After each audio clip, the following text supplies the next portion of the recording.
Okay, well, welcome and thank you very much to our presenters there with I think quite a useful link to the theatrical that we want to kind of start with here and are thinking about physical absence and virtual presence in online learning, and we've titled this partly "To Be and Not to Be," which of course comes from Hamlet, we know. But earlier in that play, we've got this scene here, which the recently deceased King Hamlet appears as a ghost, and so we're going to get a bit spooky with this presentation today, but we're thinking about how this manifestation of the ghost and might help us think about presence, especially in the context of Garrison's community of inquiry there, and thinking about how this scene performs some of the aspects of that, especially this strange apparition, but also time being out of joint, mapping on perhaps or in dialogue with the complex shifting of time and place in e-learning, and human and non-human actors and how they interact and constitute an environment. So we've all kind of seen, and we talked about as well today already, how video conferencing itself can seem quite spooky with this idea of the modern seance that we've seen quite a lot on social media. So I think this seems quite apt to pursue these metaphors of presence, community, and ghosts. So we're going to try to do that today, and then the kind of structure as kind of highlighted at the start of the session. We'll play a game in two ways. One of which is going to involve some breakout rooms, and then we're going to move on to discuss a review, a redevelopment of continuing professional development provision that went from face-to-face to online, and finally we'll filter this through the lens of post or deconstructionalism with Derrida's concept of ontology, to consider presence and community and what that means both now and beyond COVID. Okay, so yesterday, many of us had fun with Pip McDonald's Cards Against Learning Tech. So in a much smaller way, we're going to adapt a familiar game format for our own purposes. For those of you unfamiliar with the game show Countdown, the signature game is an anagram solver where contestants will be presented with 9 random letters and tasked with rearranging them to find the longest word. So if I just navigate the share panel to now share my screen, share audio. Great. Okay, so what I'm going to do is I'm going to start a timer, and you should be able to hear the countdown music. And we want you to just post in the chat the longest anagram that you can, the longest word you can make out of these random letters. Just post it in the chat as soon as you can. You have 1 minute to do so as soon as the words appear, the letters appear rather.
That was great. Okay, I'll just stop sharing screen just now, and just looking in the chat, some excellent answers coming in there. Yeah, for those of you who got oranges, I think that was one of the longest. We had surgeon as well in there, but fantastic. So yeah. I'm terrible at these, so I'm very in awe of your linguistic abilities. Now, what we're going to do is do exactly the same thing again, play the exact same game, but we're going to do that in groups. So you've had a go to get your head down and do some self-study on this, but we're going to move to breakout rooms. Now, before we do so, we've got some instructions for you on how we're going to broadcast the letters here. So if I can get back to our slides. Sorry, should be it there. Okay, so once you go into your breakout room, you'll be with another 3-ish people. And if not open yet, you're going to want to pop out the tray using the purple tab at the bottom. And then you'll see that this opens the chat and participant panel. And you'll want to click on that speech bubble. And then you'll automatically see it's probably going to default to the group chat you're in. So you want to go to be able to find the everyone chat. That's where we're going to post the letters. So if you click back, that back arrow, you should be able to find the everyone chat there. So that's what to do once you get into the breakout rooms. And your letters will appear there. And what we're going to do is just give you 1 minute once you're in the breakout rooms to introduce yourselves to each other, and then we're going to post the letters in the everyone chat. And as soon as we do that, you'll get another minute on the clock, and after that minute's over, we'll bring you all back in. But what you're going to want to do is just as a group do exactly the same thing, find the longest word you can in the string of letters we give you. Okay, so yeah, Emma Jane, I think if that makes a little bit of sense, we can maybe move to breakout rooms just now. Yeah, breakout rooms are activated and ready for people to start entering. Fabulous.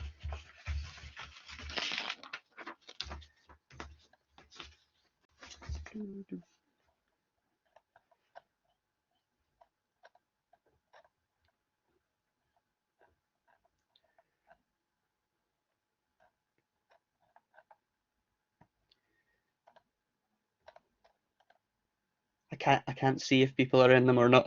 At the moment, I can see that people are not entering the Yeah, people can't see the rooms at the moment, I don't think. Oh, right, okay, I have pressed start. Can we put people automatically in rooms? So Oh, yeah. if you scroll down to the bottom of the participants list, They've disappeared. you should be Coming now. Okay, sorry, it might have just taken a while.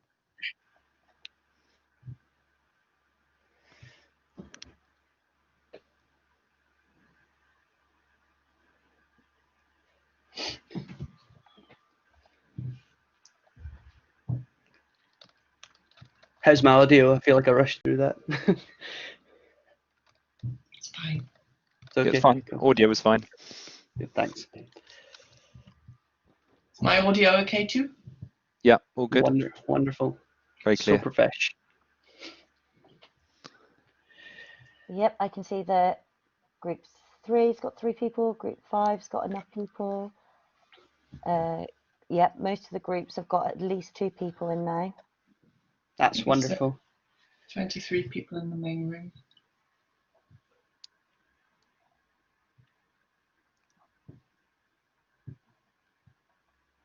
Yep, sometimes Just give another few seconds here. Sometimes people choose not to join breakout rooms.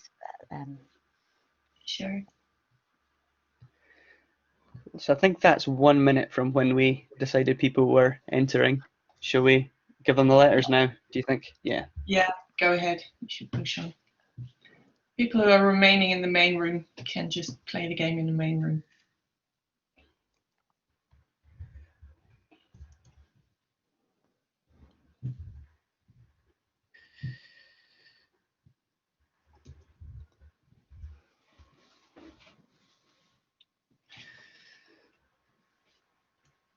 Are you timing, Stuart? Yeah. I can't time without the countdown sound being on. So. I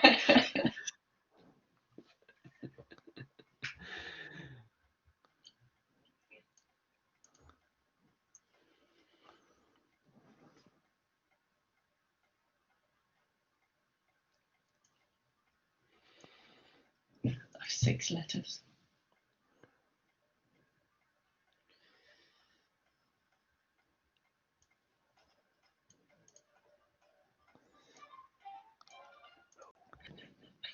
Yeah. I hear the tune. Yeah. Did you hear it? It's a minute. Do you want to end the breakout rooms then? Yeah. You know when you're ready to stop the rooms, and I can press stop. Yeah, I think we're just Yeah. 5. Yeah, that's fine now. That's fine now. If you could do that, Imogen, thank you. We go the longest web we can. We didn't even get. Okay. Oh my goodness. Right. Come back if you want to post the longest word you found as a group in the chat. Okay. It's not Say me. hello. As far as we got. Very good.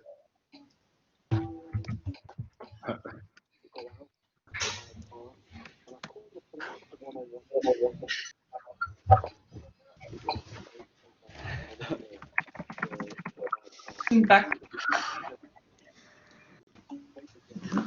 Hi. Well, I appreciate that there wasn't a lot of time to do that, especially getting into the rooms and out. We're being a bit ambitious, but I can see that there are some great words coming in there. I think the longest is round about ignored or eroding for that number string. But I mean, we're not going to pick a winner today. You're all winners in our view. So basically, what we've seen there then is two different ways of playing the same game, and I want you to, once you've posted your word, if you can, to think about and let us know, either unmute or type in the chat, what you thought of these two ways of working synchronously online. First, kind of as an individual, and then as in a breakout room as a group. Did you prefer one or the other for the task? What were the challenges or benefits, perhaps, of one over the other? Great. So Sam's just saying we could share strategies. Rebecca preferred the group as well. But again, maybe without the time limit, that might have been preferable as well. And the benefits of engagements. Could have done with longer. No one can concentrate with the countdown music. I agree. Always group work. No one preferring the getting your head down as an individual for this particular task? Interesting.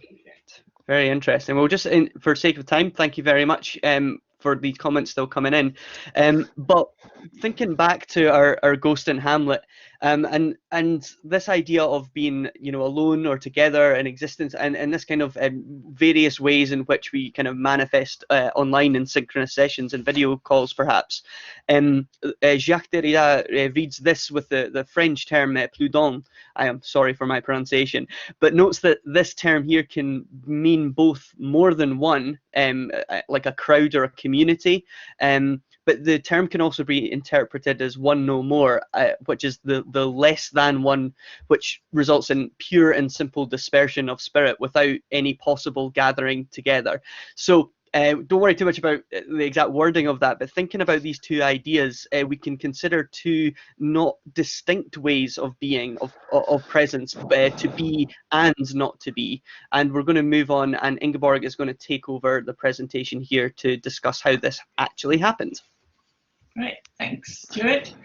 So yeah, I can see in the slide in the chat that there is this different experience between doing it alone and working in a group in the breakout room. So this is something we thought we'd share our experience of, something we stumbled upon sort of early on in the COVID pandemic, seeing something that worked actually really well, referring to the power of standby, to be and not to be there. So this has to do with En route, our experiential route to HEA fellowship that we have at Napier. And for this, people have to submit basically a set of examples of their teaching practice, which is then assessed by dialogues. So we support people to write their submissions in mentoring circles, which conventionally are 3 different Wednesday afternoons, spaced each about a month apart. But because we are spread over 3 different campuses, and it's a long bit of time on a Wednesday afternoon, attendance was quite low, and some of our schools were lagging behind in respect to how many people had actually achieved fellowship. So we were thinking, how can we So this is face-to-face normally, and we were thinking about how can we support people better to get more efficient engagement with this process. So we were talking about having a condensed format, an intensive approach, where instead of those spread out sessions on Wednesday afternoons, we do all the workshops in 3 days' time. So that means explaining and instruction and some exercises, as well as sitting down to actually do the writing with people, all spaced in 3 days, with the dialogues to assess these submissions in the next 2 days. So what we would normally do, and what we envisaged our approach to be for this intensive approach, was to be in a classroom. We'd have about 20 people in the room, as well as a few of our mentors. So we could flip back and forth between more transmission-based explaining things and instructing people, and working in small groups together on tables where the mentors could circle around to offer support as and where needed. But of course, in the middle of planning this, COVID struck, and we had to rethink our strategy. Like, how are we going to facilitate this in an online environment where all of us, the En route team and the mentors, as well as all of the participants, we're each at home behind our own screen. So how can we have that interactive, collaborative mentoring approach, doing it online? So we used Zoom to deliver this, and we envisaged we would have some workshops where we explain and give the instructions, and then break off into breakout rooms, do a bit of work on the writing, pull it back plenary to see where are the bottlenecks, which are the things that need further explanations in the full group, and then back into breakout rooms. What actually happened when we delivered this is, after the initial instructions, nearly all of the time was just spent in breakout rooms. So we would have about 4 people in a room working together on their submissions, where mentors could drop in and out of those rooms. So the people in the room could discuss how they were going to approach writing this, what they would use for examples. And what actually happened is that people would do a bit of talking and then switch off their microphones and their cameras. So they had the silence that they could sit down and focus and do their actual writing. But all the help was just a click away. And that was what was the power of standby. So I'm going to cycle you through some feedback comments that we got on this. I'm just going to be silent and cycle you through. You can read them on the screen.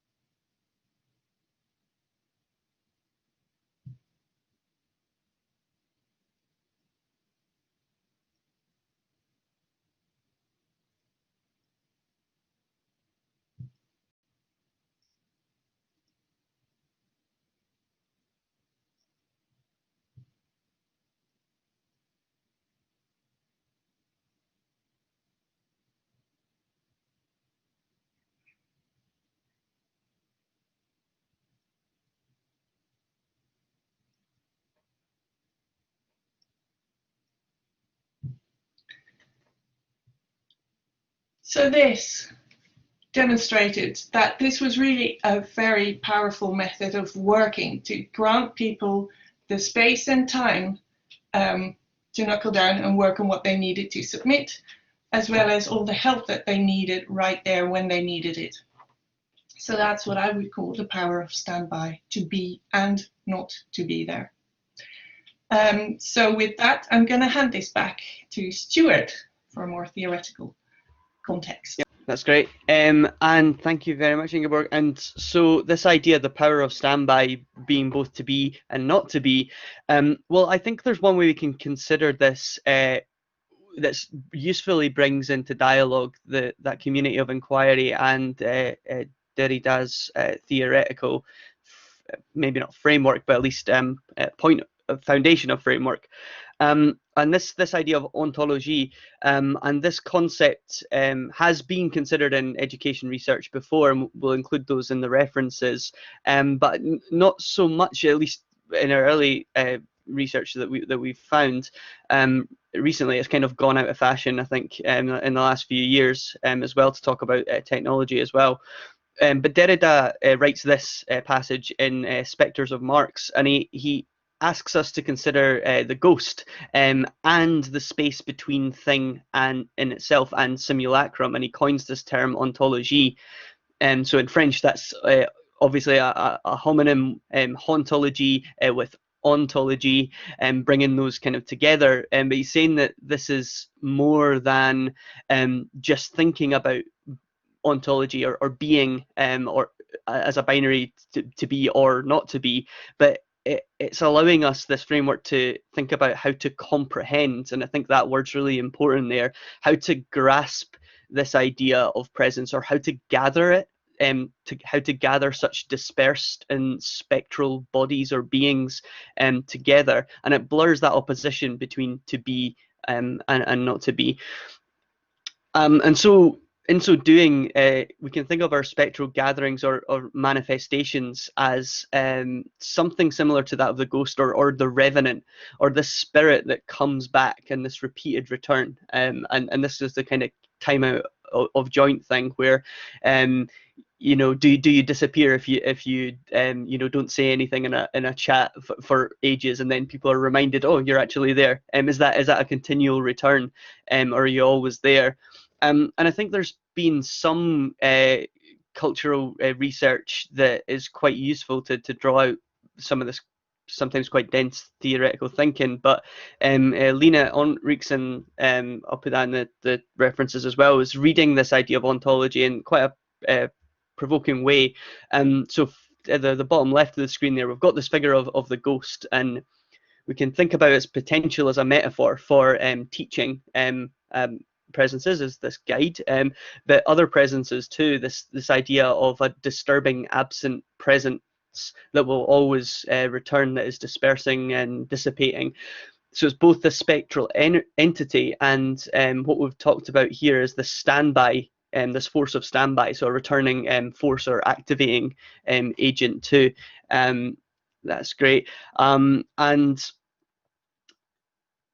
moving to the right of the slide, then we can consider the environment in which this happens as somehow parallel to or reflecting its subject, and both being effectively haunted. And how can we reclaim the term, but think about this idea that was raised earlier in the session of affect, and of being really creeped out by and having to show yourself or show your face, and how exhausting that can be as well. And this idea of the haunted perhaps lets us, yeah, it is a bit of Rosencrantz and Guildenstern kind of thing, of this idea of ways in which there isn't an absolute on-off of this kind of way of being and presence. And this is perhaps what ontology might offer as a point of dialogue with other frameworks to comprehend or grasp or gather in certain ways, and for a limited period of time, and as and when it's useful, those undecidable existences that are neither absent nor present, here nor gone, of the past or the future, visible or invisible.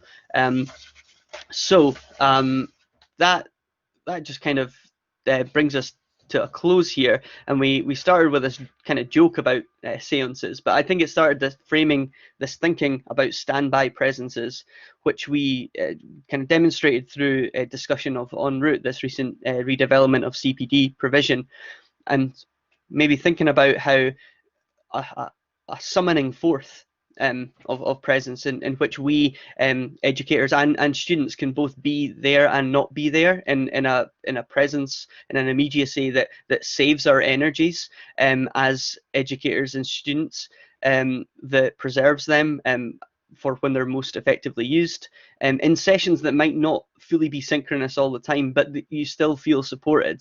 And thinking forward, how can we continue to understand the efficacy of the plus don, that spookier understanding of community and presences? Yeah, so I think I'll just kind of leave that there, and we'll thank you for your attention, and invite any questions, or pass back over to Rob to manage that session. Thank you. Many thanks, Stuart and Ingrid, for your presentation. That was really interesting. You can see there's quite a lot of stuff appearing in the chat. Actually, I'm just conscious of time because we're basically going to need to wrap up at the moment. Cause I think a few people need to head off for the 12 o'clock slot. But I'm guessing that people can contact you and any of the other presenters, actually, Stephanie, Linda, and Chrissy, today for any other questions generally. So I'd like to sort of wrap up the session today, if that's okay. And if everyone wants to give you guys a round of applause in the chat window, that'd be great. And thank you very much for today. I hope everyone enjoys the rest of the sessions today. Thank you, everyone. Thanks, Rob. Thanks, Emma Jane. Brilliant. Thanks to all of the presenters. Thank you so much, everybody, and I hope that you have a brilliant rest of your conference today. Thank you again.